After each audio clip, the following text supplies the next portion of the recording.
സ്നേഹം നിറഞ്ഞ ജനങ്ങളെ, ഇന്ന് 2024 മെയ് 20-ാം തീയതി തിങ്കളാഴ്ച ഇവിടെ മലപ്പുറം ജില്ലയിൽ ഊർങ്ങാട്ടിരി പഞ്ചായത്തിൽ നമ്മുടെ ചൂളാട്ടിപ്പാറ അവനാമ്പടി എന്ന സ്ഥലത്ത് വളരെ വലിയൊരു ആക്സിഡന്റ് സംഭവിച്ചുകൊണ്ടിരിക്കുകയാണ്. ആക്സിഡന്റ് നടക്കാൻ കാരണം ഒരേ ദിശയിൽ രണ്ട് കാറുകൾ ഒരേ ദിശയിലേക്ക് വരുമ്പോൾ ഒരു കാറ് നേരെ വലതു ഭാഗത്തേക്ക് തിരിയാൻ വേണ്ടി അശ്രദ്ധ മൂലം തിരിഞ്ഞുകൊണ്ടിരിക്കുന്ന സമയത്ത് ആ തിരിയുന്ന കാറും നേരെ ഒരേ ദിശയിൽ നിന്ന് വന്ന കാറും തമ്മിൽ ഇടിച്ചുകൊണ്ട് വലിയൊരു ആക്സിഡന്റ് സംഭവിച്ചുകൊണ്ടിരിക്കുകയാണ്. ഇവർക്ക് ചെറിയൊരു അശ്രദ്ധ മൂലം വലിയ സാമ്പത്തിക നഷ്ടവും അതുപോലെ തന്നെ ശാരീരിക നഷ്ടവും സംഭവിച്ചുകൊണ്ടിരിക്കുകയാണ്. അപ്പോൾ ബഹുമാനപ്പെട്ട ജനങ്ങളോട് എനിക്ക് പറയാനുള്ളത്, നിങ്ങൾ കാർ ഏത് വശത്തേക്കാണ് തിരിയേണ്ടത് ആ വശത്തേക്ക് ഇൻഡിക്കേറ്റർ ഇട്ട് രണ്ട് ഭാഗത്തും വാഹനങ്ങൾ വരുന്നുണ്ടോ എന്ന് മാത്രം ശ്രദ്ധിച്ചിട്ട് വേണം നിങ്ങൾ വാഹനങ്ങൾ എടുക്കാൻ. അല്ലെങ്കിൽ ഇതുപോലെ വലിയ ആക്സിഡന്റ് സംഭവിച്ചുകൊണ്ടിരിക്കുകയാണ്. ഇതാണ് ഒരു കാർ അതാണ് ഒരു ഭാഗം മുഴുവൻ തകർത്തുകൊണ്ടാണ് ഈ കാർ കൂട്ടിയിടിച്ച് കൊണ്ടിരിക്കുകയാണ്.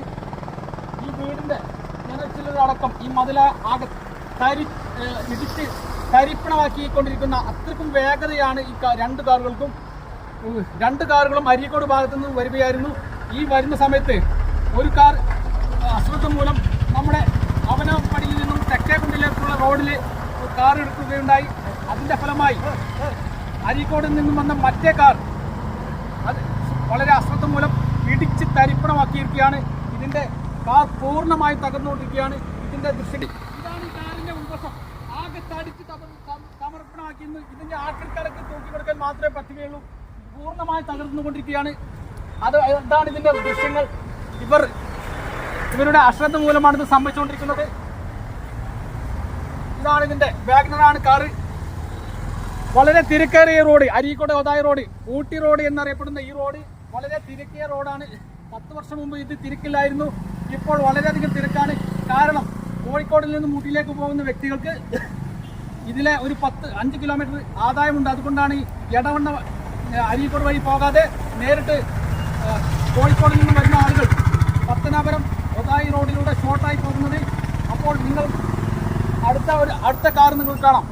ഇതാണ് മറ്റൊരു കാറ്. ഇതും വളരെയധികം തകർന്ന് തരിപ്പണമായിരിക്കുന്ന ഇയോൺ എന്നാണ് ഈ കാറിന്റെ പേര്. ഈ കാർ ഇയോൺ എന്ന കാർ മറ്റുള്ള ഈ തെക്കേക്കുണ്ടാർ റോഡിലേക്ക് തിരിഞ്ഞുകൊണ്ടിരിക്കുന്ന സമയത്താണ് മറ്റേ വെള്ളക്കാർ വന്ന് ഇടിച്ചുകൊണ്ടിരുന്നത്. അതുകൊണ്ട് ഒരേ ദിശയിൽ വരുന്ന രണ്ട് കാറുകൾ വളരെ തിരിയേണ്ട ടേണിംഗ് പോയിന്റിലേക്കുള്ള ഇൻഡിക്കേറ്റർ ഇടാതെ വളരെ സ്ലോ ആക്കാതെ എടുത്തത് ഫലമായി രണ്ട് കാറുകളും തമ്മിൽ കൂട്ടിയിടിക്കുകയാണ്. അതുകൊണ്ട് എനിക്ക് ജനങ്ങളോട് പറയാനുള്ളത്, നിങ്ങൾ വണ്ടി ഓടിക്കുമ്പോൾ വീട്ടിൽ നിന്ന് ഇറങ്ങുമ്പോൾ വളരെ ഏകാഗ്രതയോടുകൂടി ഇറങ്ങണം. അലസ സ്വഭാവം ഉണ്ടാവരുത്. വളരെ ശ്രദ്ധാപൂർവം നിങ്ങൾ വാഹനം ഓടിക്കണം. അതിൻ്റെ നിയമവശമായി തന്നെ നിങ്ങൾ വാഹനം ഓടിക്കണം. അല്ലെങ്കിൽ ചെറിയൊരു അശ്രദ്ധ മതി നിങ്ങളുടെ ജീവനും സ്വത്തിനും അത് വളരെയധികം ദോഷം ചെയ്യും. നിങ്ങളുടെ കുടുംബത്തിന് തന്നെ തീരാ നഷ്ടമാണ്. അതുകൊണ്ട് വാഹനം ഓടിക്കുമ്പോൾ വളരെ നിയമപരമായി ഓടിക്കുക, ശ്രദ്ധയോടുകൂടി ഓടിക്കുക. Okay, thank you.